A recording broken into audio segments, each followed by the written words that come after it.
Sapaan Gembala Senin 16 November tahun 2020. Tema kita tentang sumpah diambil dari Matius 5 ayat 33 sampai dengan yang 37. Sumpah bukan saya, sumpah demi Tuhan. Mungkin kita sering mendengar kata-kata itu, atau mungkin kita juga melakukan kata-kata itu. Nah, kalau kita tanya bolehkah orang Kristen bersumpah? Jika tidak boleh, kenapa pada saat pengadilan orang Kristen diambil sumpahnya? Kalaupun seandainya diperbolehkan, sumpah seperti apa sih yang harus dilakukan atau tidak melanggar hukum Tuhan? Di dalam khotbah di bukit, Tuhan Yesus juga berbicara tentang sumpah. Nah, ini sebenarnya adalah sebuah kritikan bagi Tuhan Yesus, gitu ya. Kritikan dari Tuhan Yesus bagi orang Yahudi pada zaman itu.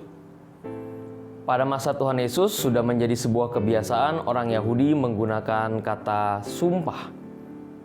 Tapi karena mereka tahu bahwa sumpah itu tidak boleh menggunakan nama Tuhan, karena mereka mengingat jangan mengucapkan nama Tuhan dengan sembarangan, maka mereka seringkali bersumpah dengan kata lain, dengan menggunakan kata lain.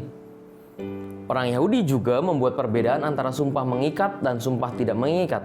Kita ambil contoh diambil dari Matius 23 ayat 16. Ada sumpah demi bait suci. Sumpah ini tidak mengikat. Dan sumpah demi bait emas suci, sumpah ini mengikat. Kata-kata sumpah dianggap bisa membuat orang yakin. Jadi dengan kata sumpah orang yakin akan perkataannya. Tetapi ini juga menjadi kritikan Yesus bagi orang Yahudi. Tuhan Yesus mengatakan bahwa sumpah harusnya sumpah demi Tuhan.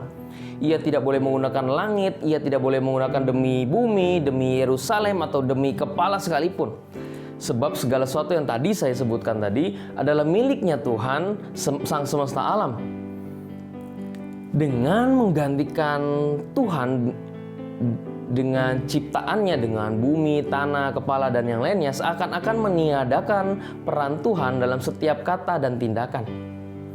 Tetapi bagi Yesus, lebih baik jangan pakai kata sumpah. Kalau memang iya, ya katakan iya. Yang memang benar-benar iya. Kalau tidak, ya katakan tidak, yang memang benar-benar tidak, yang bisa dipercaya. Jika manusia memang melakukan perkataan yang benar, maka kata sumpah sebenarnya tidak diperlukan lagi. Untuk menguatkan bahwa ini loh, saya benar melakukan ini.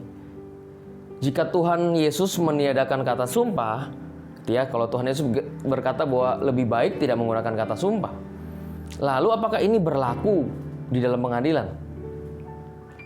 Jika kita melihat konteks Tuhan Yesus berbicara kepada masyarakat Yahudi, maka ucapan itu ada di dalam kehidupan sehari-hari, konteks kehidupan sehari-hari, bukan dalam konteks pengadilan yang berkaitan dengan hukum.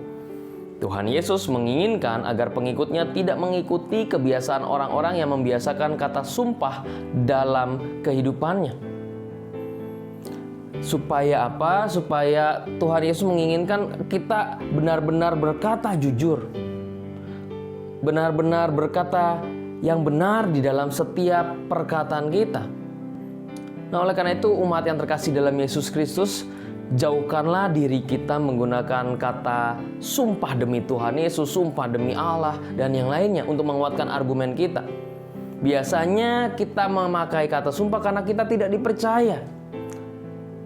Lebih baik kita melakukan suatu hal yang berbeda. Lebih baik jika sebuah kejujuran sudah menjadi kebiasaan. Kenapa kita menggunakan kata sumpah? Karena kita tidak dipercayai. Tetapi kalau orang itu percaya bahwa dalam setiap kehidupan kita selalu berkata dengan jujur, maka kata sumpah itu tidak diperlukan lagi. Seseorang yang dipercayai dalam perkataannya bukan terjadi dalam sehari, melainkan orang lain melihat dalam setiap kekonsistenan kita dalam melakukan hal itu.